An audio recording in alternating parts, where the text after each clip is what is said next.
روڈی دے جماعتی رفقا نے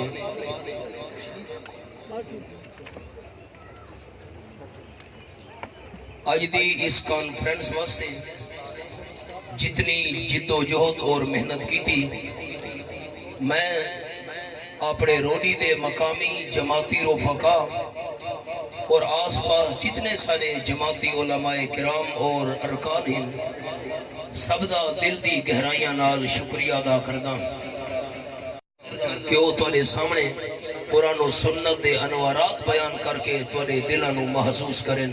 حضرت شیخ امیر صاحب سیدھا مجدور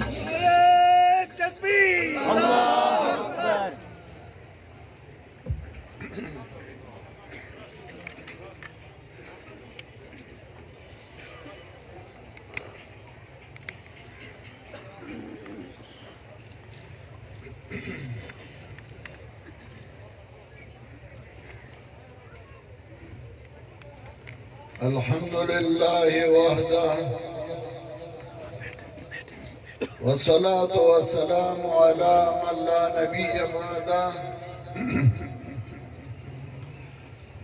أما بعد فأعوذ بالله من الشيطان الرجيم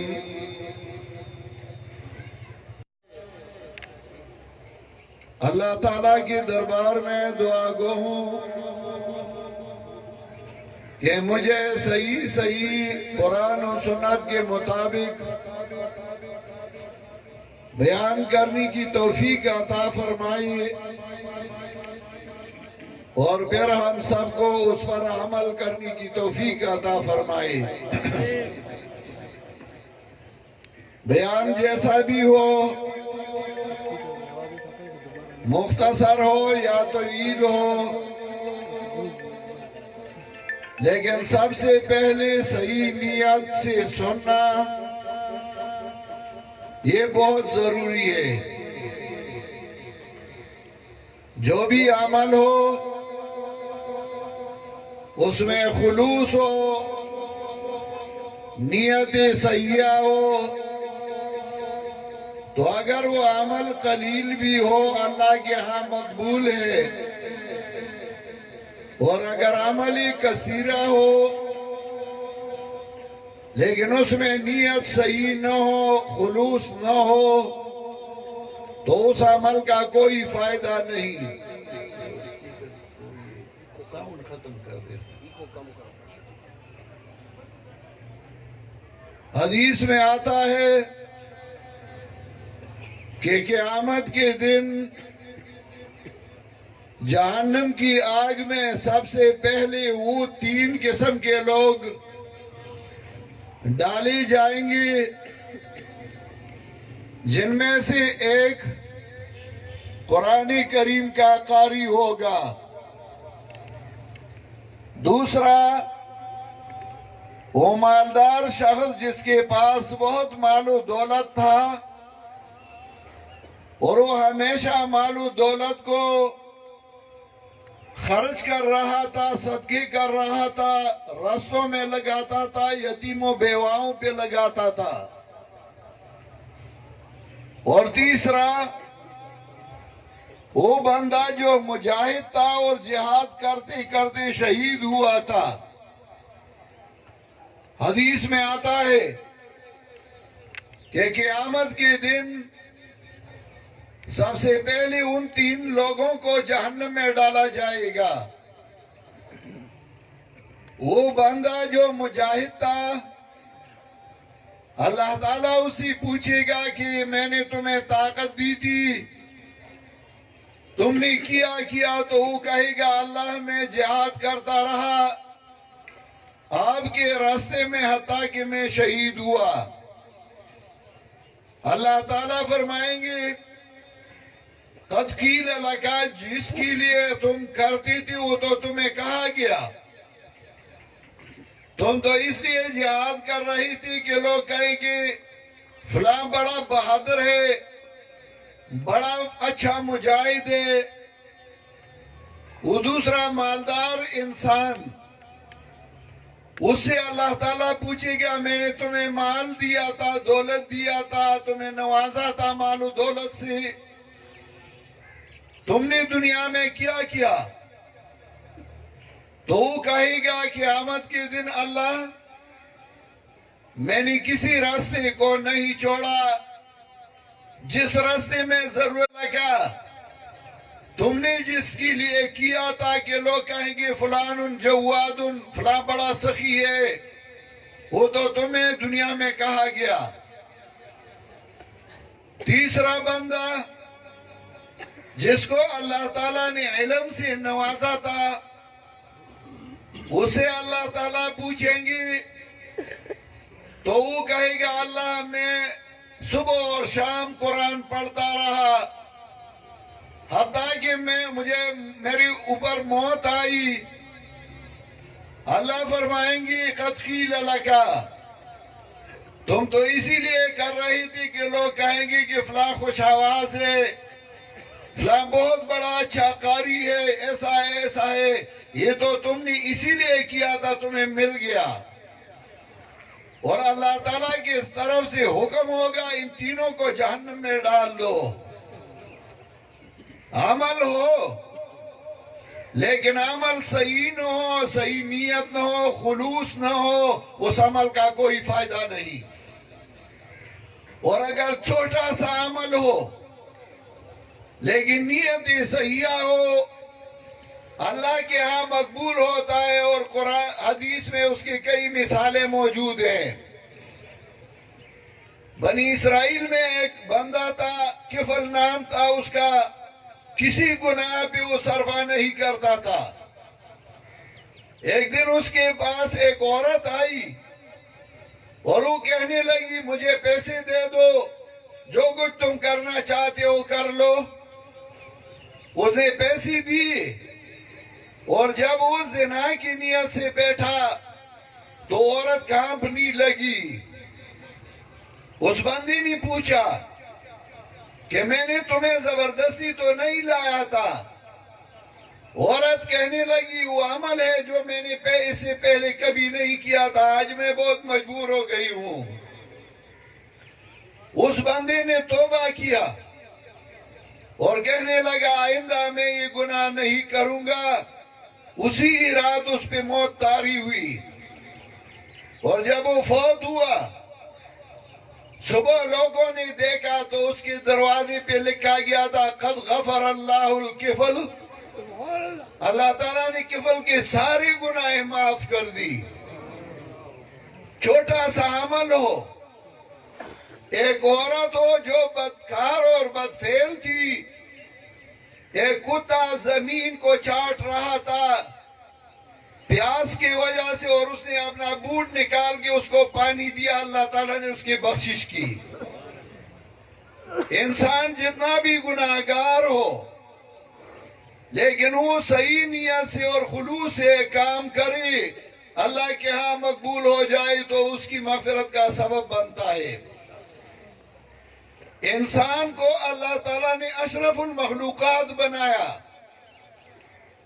اور پھر اشرف المخلوقات میں انبیاء علیہ السلام اولیاء کرام علماء اعظام کو اشرف الشرف بنایا. یرفع اللہ الذین آمنوا منکم والذین اوتوا العلم درجہ. ان کو اشرف المخلوقات میں سے اشرف الشرف بنا دیا. انسانوں کا آپس میں جوڑ ہوتا ہے تعلق ہوتا ہے رشتہ ہوتا ہے اور رشتوں کو مضبوط کرنے کے لیے خواہ وہ رشتہ انسانوں کا آپس میں ہو خواہ انسان کا رشتہ اللہ کے ساتھ ہو اس کو مضبوط کرنے کے لیے اللہ تعالیٰ نے انبیاء علیہ السلام مبعوث فرمائے. اور پھر انبیاء کے بعد وقت بوقت اللہ تعالیٰ نے علماء حق کا علماء ربانیین کو پیدا کیا. وہ صرف اور صرف انسانوں کا آپس میں رشتہ اور انسانوں کا اللہ کے ساتھ رشتہ اس کو جوڑتے ہیں اس کو مضبوط کرتے ہیں. انسانوں کا آپس میں رشتہ دو قسم کا ہے. پہلا رشتہ ہے خون کا نسب کا اور دوسرا رشتہ ہے عقیدے اور عمل کا.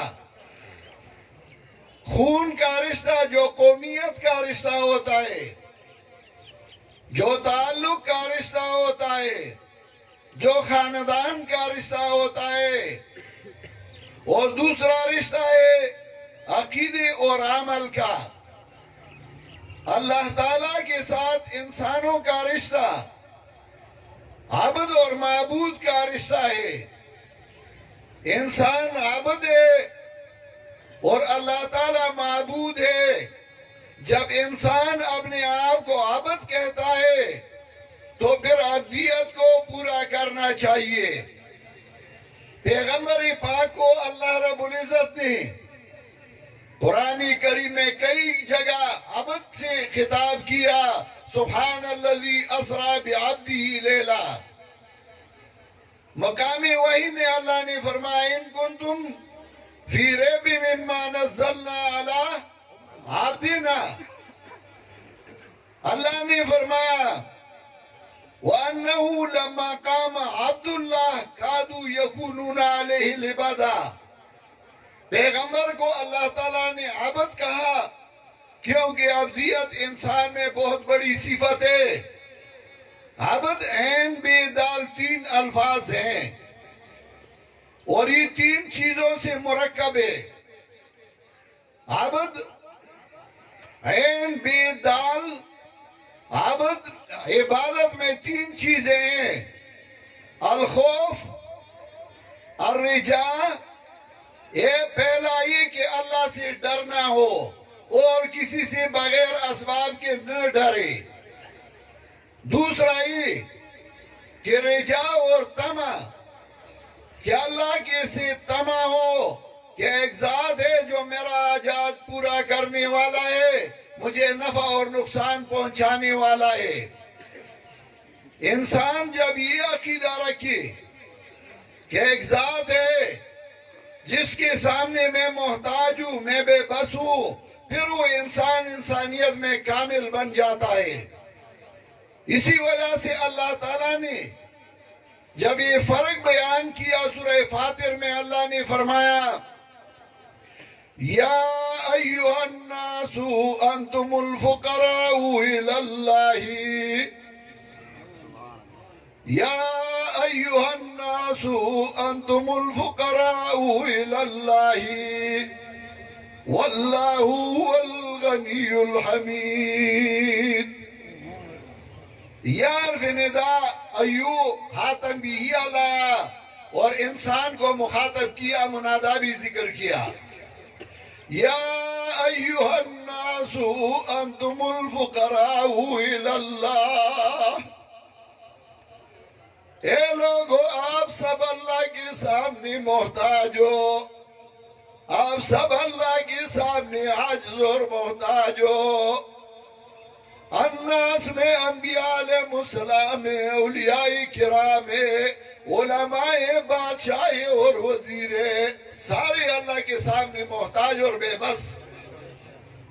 اور دوسری طرف واللہ الغنی الحمید، اللہ وہ ذات ہے جو غنی ہے، جس کی صفات بیان کی گئے، لوگ صفات بیان کرتے ہیں، حمید ہے، وہ کسی کا محتاج نہیں، مخلوق ساری محتاج اور عاجز اور بے بس ہے۔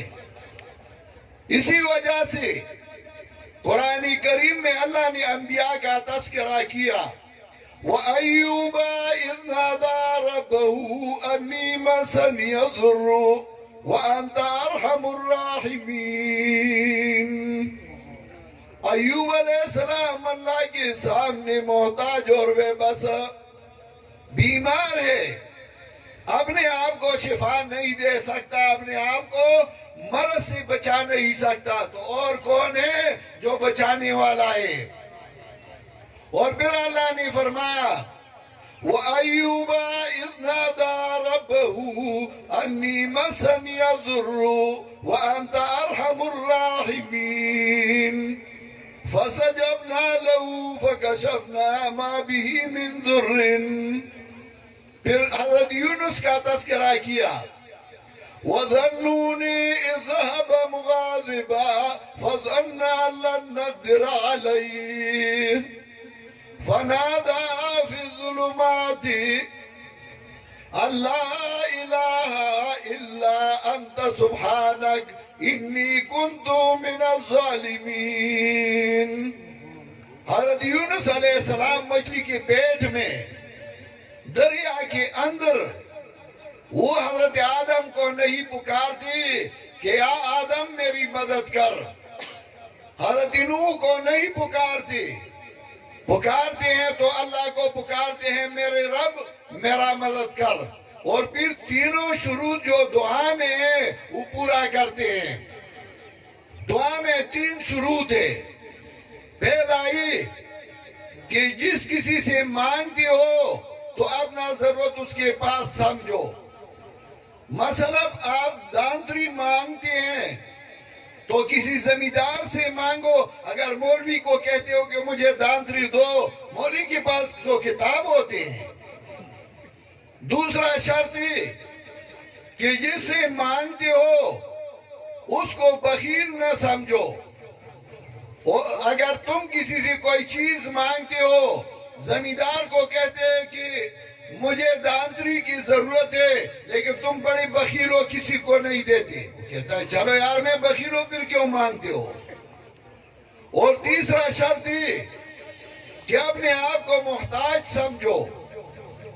اگر کسی کو کہتے ہو تمہارے پاس فلاں چیز ہے، تم بخیل بھی نہ ہو لیکن مجھے کوئی ضرورت نہیں، وہ کہتا ہے ضرورت نہیں پھر کیوں دوں.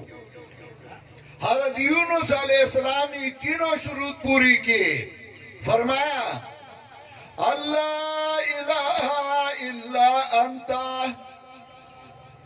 اللہ آپ کے بغیر کوئی حاجت پورا کرنے والا نہیں، میرے حاجت پورا کرنے والے آپ ہی ہیں. اور دوسرا یہ لا الہ الا انت سبحانک، آپ پاک ہیں بخل سے، جس نے آپ سے مانگا آپ نے دیا. اور تیسرا شرط انی کنت من الظالمین، میں ان لوگوں سے ہوں جس کے پاس کمی ہے. ظلم کا یہ معنی نہیں کہ حضرت یونس علیہ السلام نے معاذ اللہ منصبی نبوت میں کوتاہی کی تھی. نہیں، انبیاء علیہ السلام ظالم نہیں ہوتے. یہاں ظلم کا معنی ہے کمی. جیسا کہ سورہ کاف آیت نمبر 33 میں اللہ نے فرمایا کِلْتَا الْجَنَّتَيْنِ آتَتْ أُكُلَهَا وَلَمْ تَظْلِمْ مِنْهُ شَيْئًا. ظلم کی معنی ہے کمی. میرے پاس اسباب نجات کم ہیں، وہ تو نبی تھے اللہ کے، لیکن دیکھیں فرماتے ہیں میرے پاس کمی ہے، اللہ تعالیٰ اب میرے حاجت کو پورا کرے. حضرت زکریا علیہ السلام کا بیٹا نہیں اور 100 سال کی عمر ہے، اور مانگتا ہے تو کس سے مانگتا ہے؟ کون سی درگاہ پہ گئی، کس کی جھنڈی پکڑی، کس درگاہ پہ سجدے لگائی؟ اللہ کے ہاں فریاد کرتا ہے وَزَكَرِيَّا إِذْ نَادَى رَبَّهُ رَبِّ لَا تَذَرْنِي فَرْدًا وَأَنْتَ خَيْرُ الْوَارِثِينَ. اللہ مجھے بیٹی کی ضرورت ہے، مجھے بیٹا دو. اللہ نے ایسا بیٹا دیا، حضرت یحییٰ جیسا بیٹا، جو بڑا بہادر اور بڑا نڈر، اور اس نے اللہ کی دین کی خدمت کی. مانگتے ہو تو اس ذات سے مانگو جو کسی کے سامنے محتاج نہیں. تو مجھ سے مانگتے ہو جو خود محتاج ہے، جو خود محتاج ہوئی دوسرے کا بھلا اسے مدد مانگنا ہے کیا. تو مخلوق اور خالق کے درمیان جو رشتہ ہے وہ عبد اور معبود کا ہے. مخلوق کے درمیان جو رشتے ہیں تو پہلا رشتہ ہے خون کا، نسب کا، خاندان کا، اور دوسرا رشتہ ہے عقیدے اور عمل کا. لیکن جب ان دونوں رشتوں کا آپس میں ٹکراؤ آ جائے، مقابلہ آ جائے، تو پھر کون سے رشتے کو تقویت دینا ہے، کون سے رشتے پہ مضبوط رہنا ہے؟ وہ قرآن نے ہمیں بتایا. میں نے جس سورت کی تلاوت کی اس میں اللہ تعالیٰ نے دونوں رشتوں کا تذکرہ کیا. پہلا رشتہ ہے ابو لہب اور جناب رسول اللہ صلی اللہ علیہ وسلم کا خون اور نسب کا اور خاندان کا. ایک طرف چچا اور دوسری طرف جناب رسول اللہ صلی اللہ علیہ وسلم. وہ چچا جب اس کو پتہ لگا رسول اللہ صلی اللہ علیہ وسلم کی پیدائش کی تو سب سے پہلی شخصیت جس نے عید میلاد النبی منایا تھا وہ ابو لہب تھا. اس نے اپنے قمیص کو آزاد کیا. اب یہ جو لوگ کرتے ہیں اصل میں وہی سنت تازہ کر رہے ہیں. تو سب سے پہلے اس نے منایا تھا اور اپنے قمیص کو آزاد کیا تھا. لیکن جب عقیدے عمل کے رشتے کا مقابلہ آیا تو اسی رسول اللہ صلی اللہ علیہ وسلم کی منہ پہ اللہ نے فرمایا تبت یدا ابی لہب وتب ما اغنی عنہ مالہ وما کسب سیصلی نارا ذات لہب وامرأتہ حمالۃ الحطب فی جیدہا حبل من مسد. اس کا مطلب یہ کہ تمہاری تو رشتے ہوں گی، نسب ہوگا، خاندان ہوگا، لیکن جب عقیدے کا مسئلہ آئے تو کسی کا لحاظ نہیں کرنا. جناب رسول اللہ صلی اللہ علیہ وسلم نے اپنے چچا کا لحاظ بھی نہیں کیا. مسئلہ پہ پکا رہنا چاہیے، توحید کی خدمت کرنی چاہیے. میں نے تو صرف تمہیدی چند کلمات گزارش کی آپ کے سامنے. اصل میں تقریر تو بندیالوی صاحب کا ہوگا. میں نے تو ان کے لیے ایک تمہید باندھی. اب انشاءاللہ بندیالوی صاحب اس کی تفصیل کریں گے. میں اسی پہ اکتفا کرتا ہوں. اللہ تعالی ہم سب کو عمل کرنے کی توفیق عطا فرمائے. وآخر دعوانا ان الحمدللہ رب العالمین.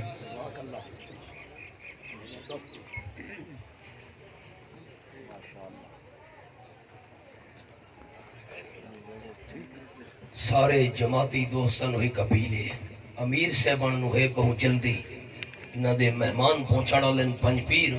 اس واسطے سارے ساتھی میں منت کرے نا تشریف رکھو اور آسانی نال حضرت نو رستہ دے چھوڑو تاکہ سکون نہ روانہ ہو سکے. مہربانی کرے نظم و ضبط برقرار رکھنا.